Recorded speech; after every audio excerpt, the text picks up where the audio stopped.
We're holding Chaf Aleph, page 172, that the Ramos says that if you have the shlach, you have the roof on hinges, that if the roof is closed, you should not sit in the sukkah, even though you have kosher schach, and even if you would open it, it's not a problem with taslom and also, you don't have to do anything to the schach. But factually, if the roof is closed, it's not valid.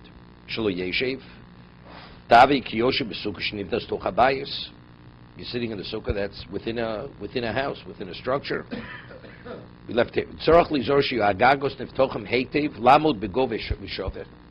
That when you open the roof, it should be totally vertical. They should not be slightly on an angle. Because if they're slightly angled,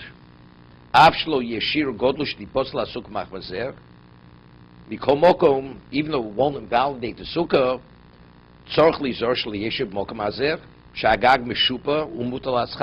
because where the roof is slanted and covering the schach, that part of the schach is not valid. That's it. He says, when you open, make sure it's open vertically, totally vertically. People do things sloppily. They open it, it's not fully open.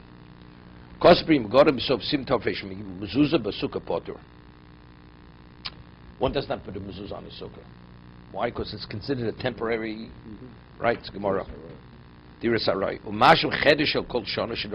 What about you have a room, which all year it's a room you live in, and you take the roof off the sukkahs. Right? That's the way it's built.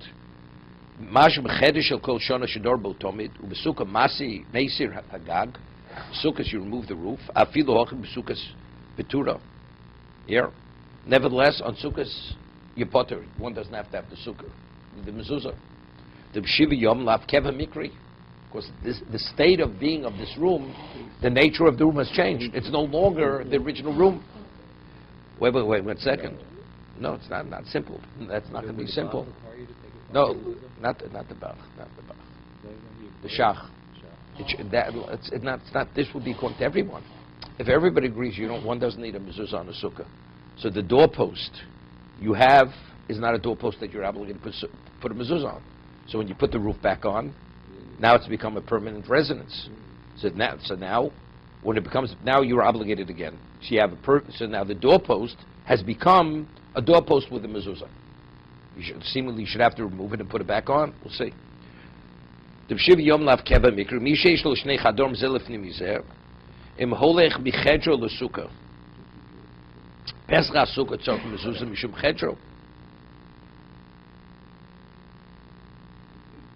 Here you have 2 rooms, one leading into the other.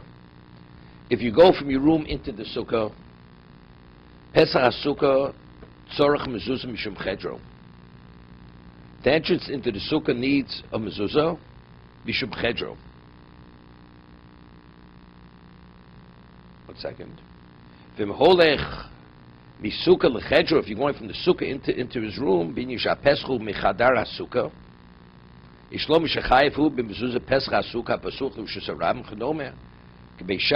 don't understand the first case. You have 2 rooms, one leading into another. You have a room, his room leads into the sukkah.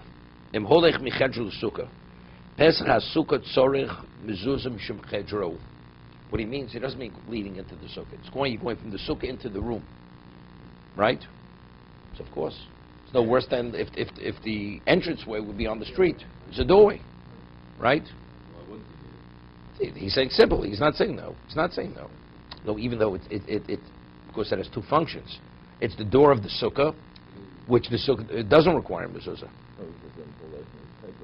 Michedro the sukkah, right? I know, but Pesach HaSukkah tzorach mezuzah mishum chedro, right?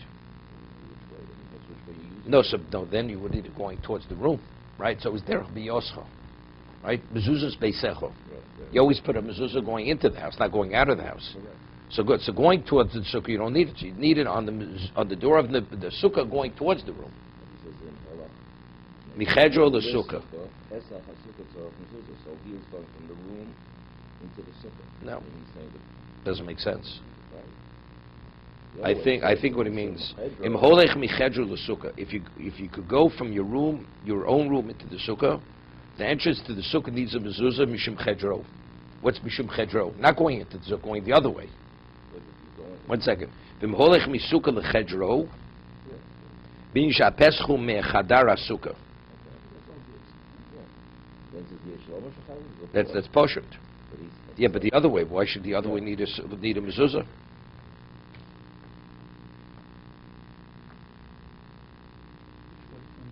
If it was room into the sukkah, you just said the sukkah itself doesn't need a mezuzah. Does not need a mezuzah. But if you're going from your room into the sukkah, the entrance into the sukkah requires a mezuzah, mishum chedro. No. The closet has to be large enough. But right, if you have a closet which doesn't meet the area of what a room is, one doesn't have to put a mezuzah on the closet. You have a walk-in closet, dalar al dalar, 4 by 4 almost, 6 by 6 feet. But let's say you have a very large closet. Closet is the equivalent of a room. Everybody would agree. You'd have to put a mezuzah on the room. It's like walking into a room. I mean, a very, very large walk-in. It's not where you just have enough, just a pathway in between, right? We have drawers to each side. I'm not sure why you would need it. Not sure.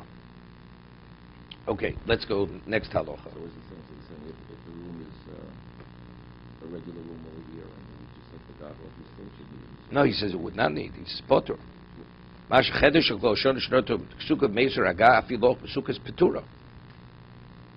room. Oh, yeah. No. At that moment. So is he supposed to take off, or he doesn't have to? No, he can leave it there. But no, but the question is, what about when it becomes a room again? Seemingly, you'd have to take it off, put it back on. It's tasalom and osoi. Because now this doorpost has no obligation to put a mezuzah on. So when you put the roof back on, now it requires a mezuzah. So it requires that you put a mezuzah. So the mezuzah that remains on doorpost is not a valid mezuzah. If you had a room attached to the house that, remember seeing this, that the roof will retract, and then after Sukkot, it becomes a room that they use all year long. So That's what he's talking about. Right, so that room has to have a mezuzah on it. When? No, he's saying when Sukkot comes, the room doesn't require a mezuzah. Does not require a mezuzah on Sukkot. Because now it's a temporary residence. But it's still on, though. I mean, Therefore what? You could leave it on. My question is, what happens when you put the roof back on, now it becomes permanent again? right. Seemingly, you would have to take the mezuzah off and put it back on again. Right? Like the sky. It's tasalum and osoi, because Torah says you must put a mezuzah on a doorpost that you're obligated to put it on. This doorpost on Sukkot, this doorpost doesn't require a mezuzah. So now, by putting the roof on, you've created a doorpost with a mezuzah.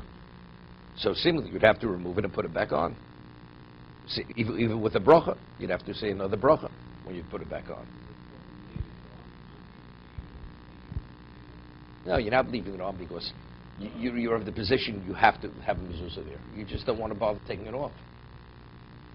But Right. it's a room that you don't use, or it's closed off room, but it's only used for Sukkot. You wouldn't even use it. No, sir, you don't need it. It's like just an empty room. You don't use it. It's not a residence. Right. Speaking here, it's used as a regular room all year. He doesn't really specifically address that. Right? He doesn't say that we discussed that you should take it off. But he just says that maybe he doesn't need it. He's not specific as to when don't you need it. You just not on Sukkot, you need it not the whole year.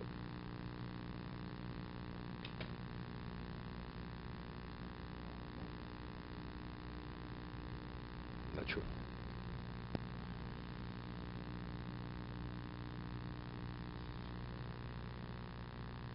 Just let's start the next halacha. Tzorach leishi bavir hasukah. You have to sit within the atmosphere of the sukkah, meaning the schach has to be above your head. Hayoshin tachas hamita basukah, it's a Mishnah. Let's say you have a bed in the sukkah. Now, anything which is 10 tvachim high, right?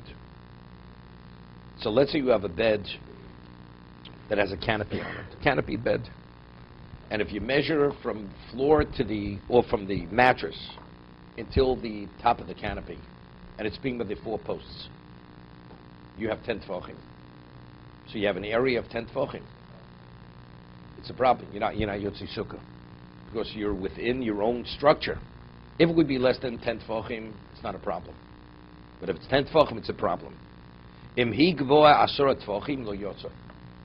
So if you measure 40 inches from the mattress to the top of the canopy, you're not going to be yotzer.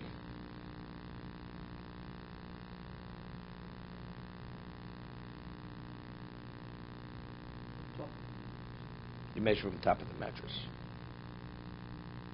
Because again, you have to have avir. You have to have area.